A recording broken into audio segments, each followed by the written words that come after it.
मैं थोड़ा हरजाब तो हरेक मंडे 7 बजे तुसीं तो मैं आपस में गल्लां करांगे साडी कम्यूनिटी दियां साडे बच्चों दियां साडे बाहर रहंदे NRI दियां साडे देश दियां तो जो अजकल दे इशू हैगे सानू अफेक्ट करदे उन्हां दियां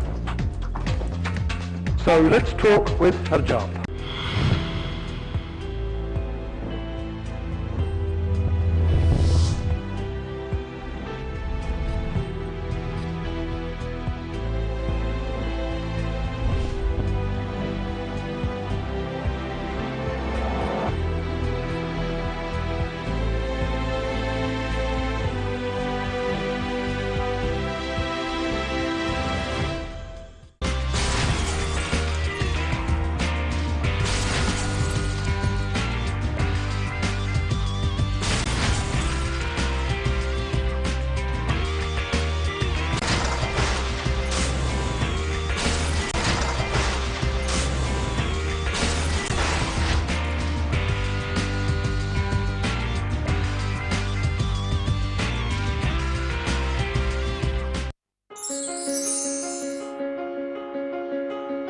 Are you short of cash? Don't worry about money when it comes to unanticipated outgoings, emergencies or household expenses. AdAge Credit is the solution. We eat what you eat, dance what you dance. We live in your community. We speak your language. That's what makes us one of you. Tell AdAge Credit what you need. We understand your problems, especially when it comes to cash issues. From time to time, we do need extra money for things we need. For example, a broken cooker, a fridge, a new sofa, or money for school uniform. Travel paying bills, fridge, cooker or washing machine not working, car not starting, need repairs. When the bank say no, we say yes. Apply now for up to £300 for the first time. We are more than a credit company.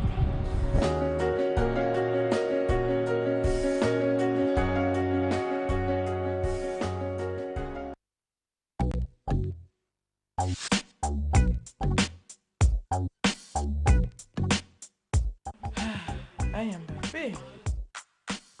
Allô? Bonoy. Ah, crédit non ici. Crédit non ici. Ici, Kasiko, ici. Bakap yo sono benga ici. Yes, ici. Oui, benga Angola te. Benga Angola. Banakala wana ozomona nga na onyokwama kaka siko ozoyebisa nga benga Angola. Eza pe wapi? Lakisa nga. Tiens, lakisa.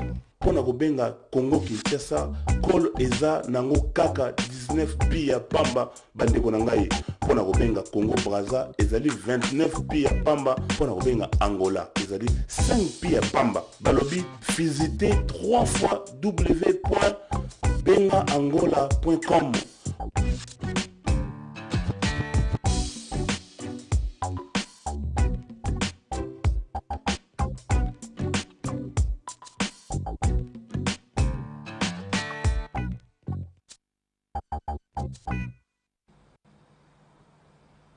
Bonsoir et bienvenue à Madame FTV. Madame FTV, toujours en collaboration avec la Voix du Peuple. Alors, aux alliés, émission Yadi Bosso, donc au Bandansala, on a Madame F. Alors, pour plus de précisions, tout ça, on a expliqué pourquoi tout ça, on se souvient de Welcome TV. Alors, Madame F, bonsoir et bienvenue. Bonsoir, pourquoi Aris? Bon, public, parce qu'apparemment, on était là-bas et puis on est parti. Première question, ma émission où ça justement.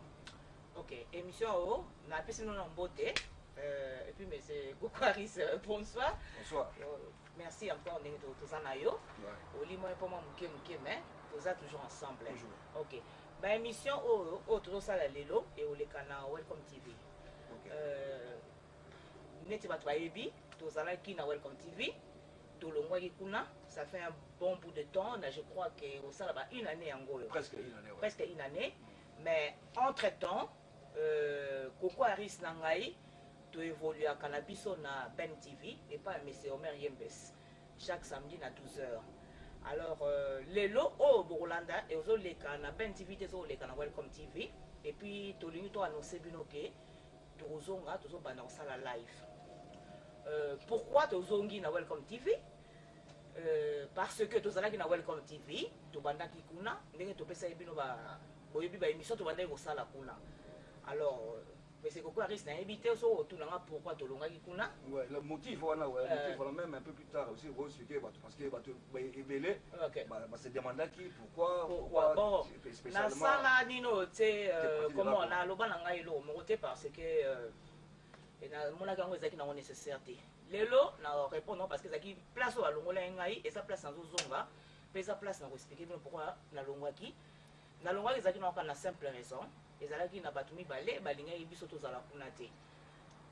Pourquoi batumi balé na otanga ba komboté parce que boyebi que balinga ça sert à rien de toute façon boyebi na mino bosala ba semblant ya moko mais pona o bayebi te to longwaki parce que ndenge boyebi to wanda ko évoluer to sokolo makambo pour la ngala domaine na ezaki mingi sur le faux pasteur faux pasteur faux pasteur religion faux vous comprenez vrai baza faux baza la majorité bazali belé alors nandaki ko dénoncer bango et puis nandako lo makambo sur la communauté oyo banai kozala malamu te. Alors kaka batuana kaka oyo waka ba religion wana ba religieux wana bon tant on a salaki émission à Souka na tangaki ke nalobaki que batuana un de pasteur oyo asimbi ba pasteur misusu na communauté azalaki na ba pompe funèbre. Alors tant on a salaki nalobaki yango ezaki une de raison. Est-ce que l'autre madame c'était vrai ou bien c'était vrai parce que soit ezaki faux balinga ba longola ngaité parce que balobaraka que la vérité blesse. Et pourquoi ils se sont bon na lingo ye banai enflammés comme ça? Bon ils se sont enflammés parce que na touché qui na point sensible na bango. Il fallait toucher point. Il fallait toucher té. Il fallait na bana kolobaka makamulanga na lobaka mais sans pour autant na toucher bango té. Donc na sala ba hypocrisie na zo toucher ba pasteur mususu na bango té. Mais nga mona qu'il fallait na toucher parce que bato abenga kinga balobi nanga ke eza boye na lobaki yango. Bon les aki erreur nanga ya liboso na salaki. Erreur ami balé pe na salaki parce que le même jour na tangaki ke na né toza na communauté awa toza na président ya communauté na biso. Na mona ke président ya communauté anda ko s'occuper mingi na makamba communauté té. Amana plus ko sa jardin na babilo moko éphémère. Alors, na salaki moi moral moko ke na ça irabi ke non, so ezaka boye, c'est pas la peine aux comme président de la communauté, mieux vaut aux à l'écart. Deuxième erreur na salaki yango. Donc, tant que quand na salika émission wana de place na salaki donc éliminer ki ngai quoi. Signé arrêt de mort là après. Arrêt de mort te prendre la vivante. Bon, façon de parler. Donc madame F na ndenge expliquer wana que pas problème aux qui wana. Donc ça y a motif ça y a parce que tu as fait dit la vérité yo makamto et là qui wana. Et ça y a deux points. Mais si ko raison on va passer la ngai balobaki ke na lobaki mabe contre les Rwandais. Mais na lobaki mabe contre la bangote. Na lobaki comme d'habitude na soloba makambo ngai. Alors va passer nga deux raisons là. Na comprenez ki na ngala ngope na yebisa ki pe mukolo cha na bike nazo admettre ngote mais naza na pouvoir moroté ya changer volonté à Batouana parce que bazaki ba tête wana iko ko manager makambo. Donc na lobaki na ngai calmement na vandi na ngai pe ba moi pelé kinango bon na sala moi site na ngai bon d'habitude mais ezaki na ka site pour na tchaba émission na ngai ya kala tout ça et puis na ovanda ndé na olongwa na eko naza ka toujours na ba site na ngai mais na eko contacter monsieur MBC na il sait que non voilà naza na ba idée na ngai ba émission il faut la continuer en toujours parce que bon au moins là ce qu'on a na ba révélation il faut bimaka kaka.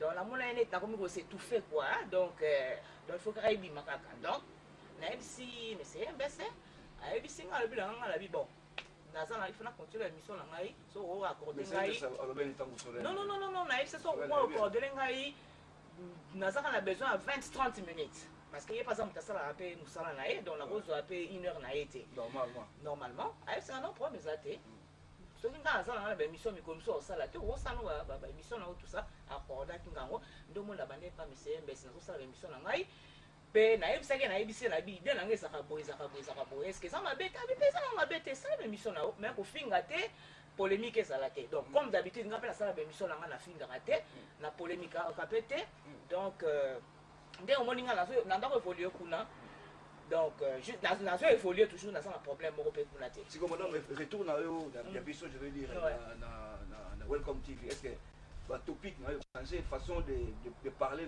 façon de faire, de s'exprimer et tout ça. Il faut changer ou bien il faut changer. Ok. Ou bien ça sera le même. Tant la longue qui, mais c'est bien venu à Bengangaï en janvier, à Bengangaï en janvier, il s'engaille qui n'a zonga. Mais naïf ça qui est na zonga. Na koko zonga te parce que bateau a Bengangaï va ça à kuna na kata chaîne wana. Donc ils ont la même chose, ils ont la ba oh ba loba qui soit off. Ok. AF5 oh non bon aucune zonga tout ça mais ils a qui bonne idée te. Na vandi na donc ils a dit depuis janvier tout comme ce qu'on a mais avant. Tant que Bengangaï les sous AF5 que bon espace c'est ça nango. Aucune ko continuer ba émission on va ça toujours à l'avant. Na tu na bi donc au pesinga fait vers on a qui n'a aucune la communauté makambu na ngai contre les faux abi na ko bezate ngai eza domaine na ngai eza domaine na ngai ya dénoncer ba pasteur wana ya ko dénoncer makambu za la communauté ya mabe ko ba to alobana na cc sans pour autant na finga sans pour autant na sala polémique na lobaka likambu oh penga pe na yebaka te na yo ka pe pa batu pe après na ngai donc je ne peux pas dire que na yebi makambu so tout donc on apprend tout dans la société il faut partager des idées donc tant na yebi singa na bi bon problème égalité na ko toujours koya na bana ba émission na ngai bon comme bon pas mais c'est un toujours ça la net ba toujours ba enregistrement hein bon na menga la linga ki ba émission to ça la parce que biso ça batu te ko dit ta te mutu ka alléluia dit ta main au facilité ngala linga to partager na public tant ça l'émission mutu pe sur le champ bazo contribuer ce qui a mabe au lobby ya malamu au lobby na ligne ça ouvert donc ozoloba makambu na o lingi ezalaka ateke mutamsu mutu ngape na olekana na tesa bien benga ngai kutu bakumisa ngai basala bo na okosala ngai ezale lo critique point de vue na et ça welcome. Et puis quand on faisait les émissions là-bas, on a jamais quelques coups de tabengi au kata mutu c'est ça mutu s'exprimer on va la démocratie. Donc démocratie ça moko euta na Grèce. Donc ba grec ba ebi qu'est-ce que c'est la démocratie. Donc to tika pe ba va s'exprimer librement. Donc ba au lobby comme nous lobby sans empêcher les gens. Donc c'est ça l'idée. Mais le mot va que par émission pas mais c'est yembe facilité. Tout ça toujours parce que à fond les langues motema naé donc na rosala puisque biso ça batou tout ça partout to rosala to rosala et pas yembe to rosala ata BBC ça dépend des moyens ITV ça place to muto ko s'exprimer naé OK ils sont occasion les amis BBC to rokele na biso to ça na contrat ya mutu te ko to vandi nga za journaliste to ça la journaliste to vandi kaka to vandi ate internet partout to zali ce qui occasion mutu apesi biso occasion to s'exprimer to s'exprimer la biso pourquoi pas donc moni mabe mo ça te OK là c'est madame FTV toujours en collaboration avec la Voix du Peuple. Je crois que bientôt samedi samedi ozoya ndeto banda live samedi to banda live je crois 14h ou 15h ça dépendra mais bon base 14 à 15h bon to bandi. OK ba numéro bon ça là les gens vous allez contribuer dans le débat au to na ngo masolo venir ali ya makasi au to na ngo quand on va live aujourd'hui tu veux vraiment couper ça de parler là sur retour il y a madame F et puis dans la Voix du Peuple dans Welcome TV donc on n'est pas venu ici pour parler bah topic nous sur voilà beaucoup semaine prochaine temps où tous on na live quoi alors madame F là on s'approche parce que on n'avait pas vraiment beaucoup le temps tout ça beaucoup de temps mais tout ça quand même un peu de temps autour le bas pour na batoyer baquet changement et au banana na biso moko nanu il faut na biso moko to banana mutu fa balayer cour na ye to moni ke na communauté na biso to ça na ba truand en tout cas so tali ba synonyme na mon dictionnaire ezali ba pirate comme on pirate crapule vaurien et tout ça donc ba vagabond donc ba truand to ça là ba on a communauté donc il faut to banana ko balobi ko déceler ce qui démanteler système wana na eza na biso na communauté na biso na biso batala diaspora to bana ko démanteler na ba système wana to ba mabe wana eza wapi to lobelango to la solution to biso ba to la solution te muta mutu fa za solution ngalo ba mutu na mutu fa porter quoi na ye biso tokoloba kaka oyo alingi achangé parce qu'il y a des têtes qui ne changent pas donc rouge kolakisa motu un singe à faire des grimaces donc c'est comme ça donc tokomeka nanu bato plus na biso eza nanu biso bato biso ngai naza motu nalongwa Congo kala plus de 15 ans donc nakolobela na eloko eza mieux oyo naza komaîtrise yango place oyo naza nango na sur place ezali awa naza na Londres na communauté congolaise donc tokolinga sikoyo tolobela yango pourquoi totikaka kaka babiloko na tosali biloko baopesa bato ba 100 mètres pour la nuit te toloba ngo mpe mingi tosolo yango basolution te ça continue toujours donc toza na bagrand problème na communauté toza na bato oyo balingi kodirige biso oyo naobenga bango batruand batala basynonyme na yango wana soko otali yango komona bango baza na basynonyme ebele na bakombo toza na bango ebele na communauté mais tozokosa na liboma kaka tozolinga kopesa bafaute pa bato mosusu pour se comprendre donc sikoyo il faut koloba il faut prendre le courage là toloba yango totikaki fanatisme eloko ozobonga biso balobaki démoniaque balobi un bon leader amemaka kaka bato nsima na ye donc babalanda ngombe kaka mais un grand leader akreaka baleader.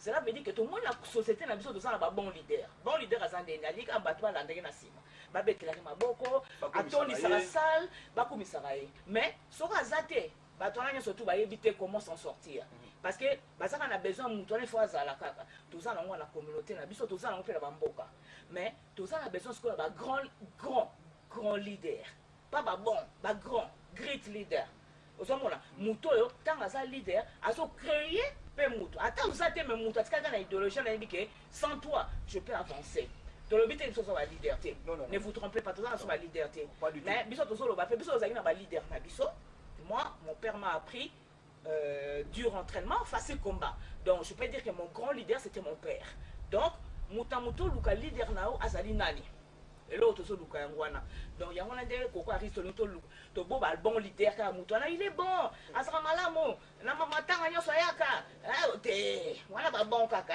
ozolakisa face moko mais après toi eloko nini otikeli biso nini yango ozomona tozokoka te tokomi kaka neti bana moko kaka ke il faut kaka toujours apprendre biso donc il faut kaka moto azala pembeni na biso c'est ce qui n'est pas bon donc on doit apprendre c'est comment c'est pas la charge c'est pas enfin c'est là parce que temps il y a zooming militaire en tout cas tozala samedi prochain en tout cas d'abord na biso mais vite fait na moni rien à différent ça c'est quoi ça conférence sur l'avenir de la République de Mozambique non les alliés de conférence moko pasteur Jean-François Nzubila à Rosala na collaboration il y a madame FTV et ça le 27 juin donc toroti kango so bokena ba salon neti ya Lydia Fashion Star bon mon nango na salon il y a bienvenue et ça lit toroti ka ba déflet tango donc mutu a besoin de plus de précision toropé ça ba plus de précision les alliés conférence mon kana makambo o sozo lo ba sur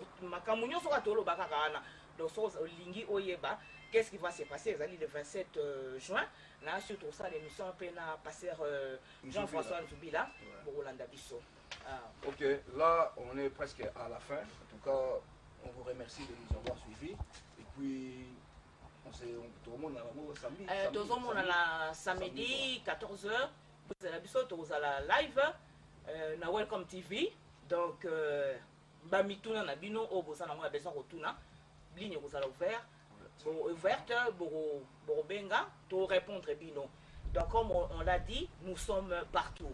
Net le but aux alliés Ben TV, Welcome TV, CNN, Internet, Biso, bola na des messages autres sur ça. Donc, to boy, n'importe quoi. C'est ça, bola na n'importe quoi. Donc, bola na des messages.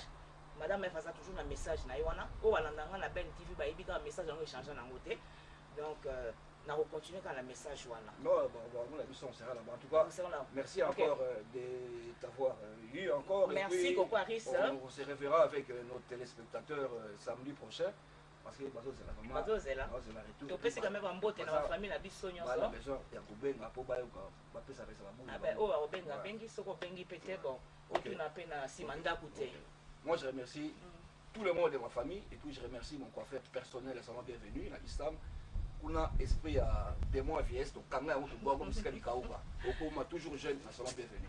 Madame F, un petit dernier mot là. Un petit dernier mot, ben non, merci. Donc, la semaine prochaine, samedi 14h en tout cas, bon, nous allons l'iflet et Lydia Fashion Star, salon Andy, salon Congo Shop, la shop la congolais, pour là,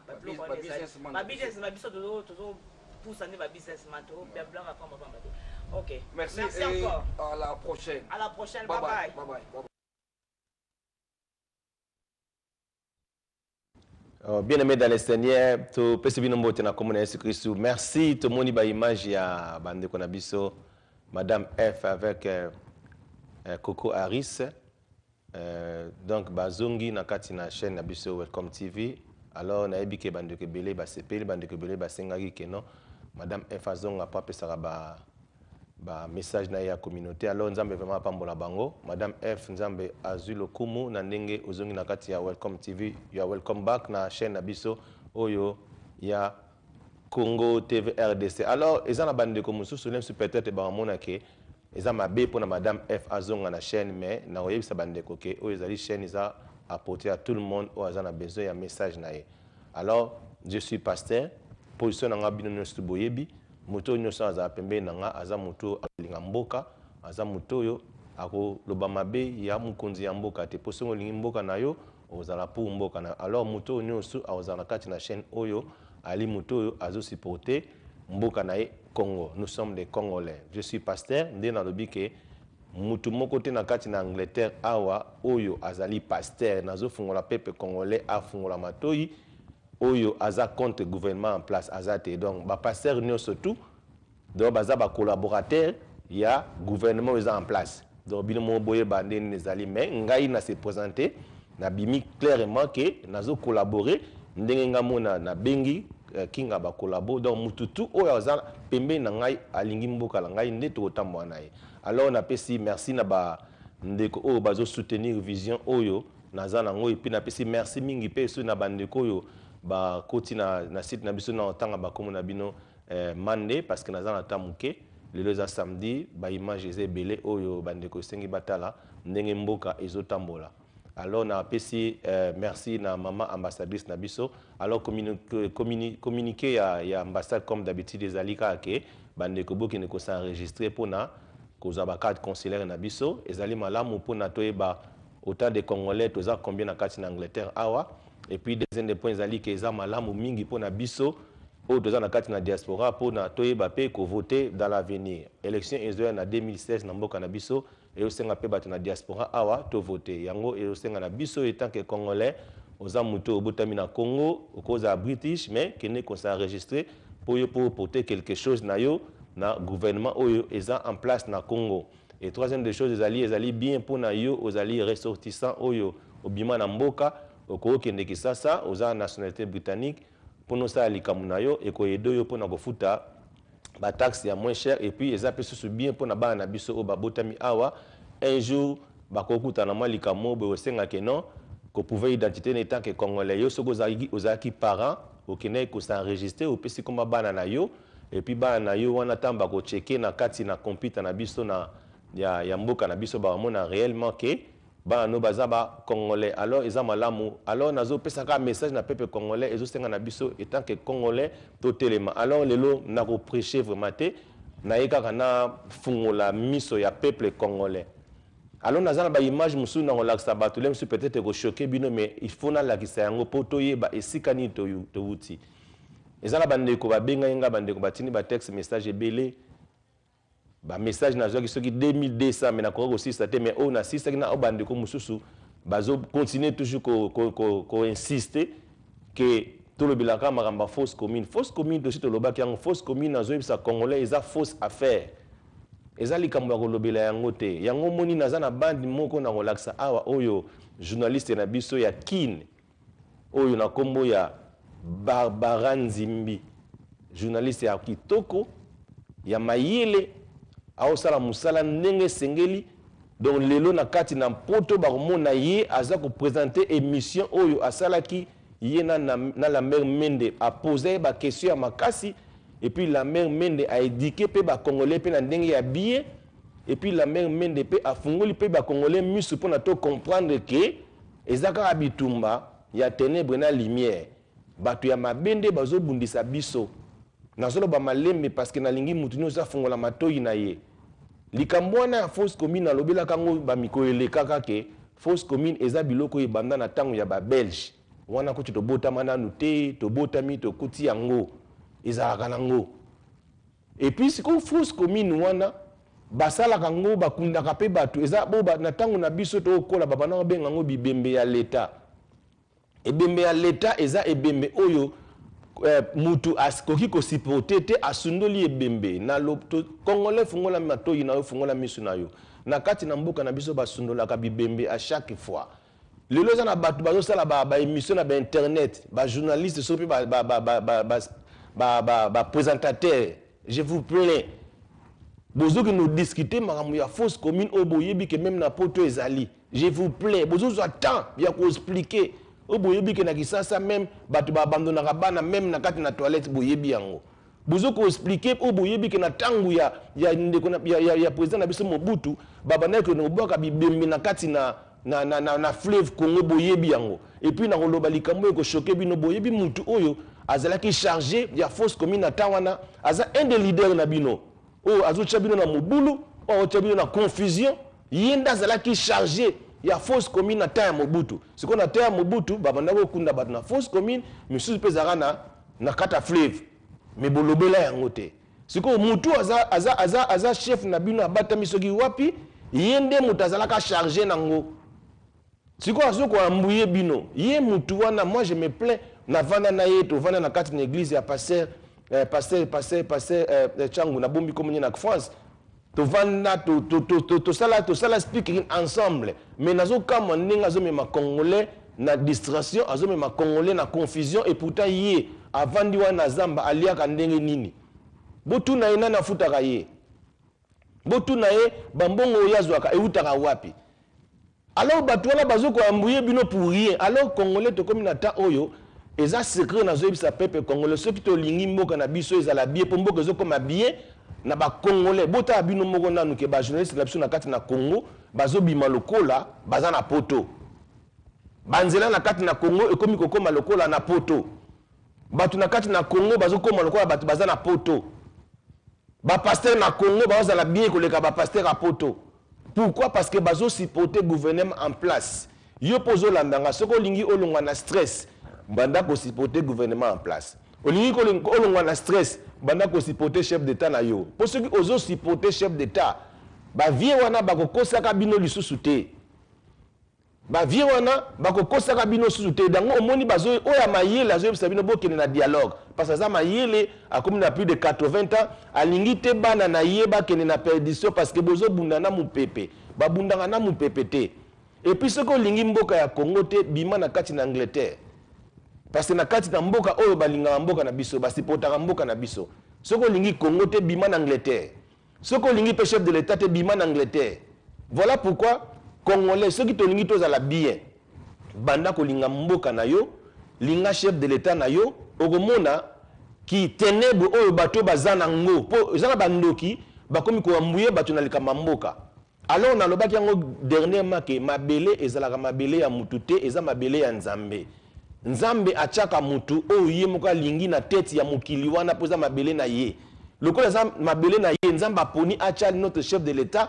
eza yende mutu aponi ye parce que eza biblique pasteur mokote apôtre mokote akosa yoke toute autorité euta na nzambe te autorité no se utaka na nzambe et surtout autorité ya mboka lokola Congo eza royaume eza mboka moko sacré bakoko pesa ngo na n'importe quel mutu te alors congolais telema congolais banda ko linga mboka na yo soko lingi mboka na yo okomona ba distraction o nyonso ba osala biso e ko sila okomona ba vie wana bakomi bimisa siko réellement pe bango pe bakolakisa ke balinga po bango balingi mboka mais ande likambu ya bato bazoluka koza pouvoir avec force ne bazoluka nde ko tchabiso na mobulu ko tchabiso na confusion na yebisi bino na relaxa ba image moko na sima a so na silisi ya ba de tête na bino oyo bazoko ambuyaka bino pour na bosala ba makamno si bozo sala en fait que peuple congolais a na distraction et les congolais ndenge a les problèmes za na biso ba congolais toza mitema mabe ya kosakana te beaucoup de gens ba yinanga likola télévision alors c'est grave. Ezala ngai lelo soki nazo la fière ya kozala congolais eza pona chef de l'état na biso sinon soki bongo te eza mboka ya kondima te eza mboka ya kondima te que nona eza mboka ya soni parce que congolais zo sala busoni na mboka bapaya. Voilà pourquoi même na place nazali basi ba yebi bino ke boza batu ya tina te et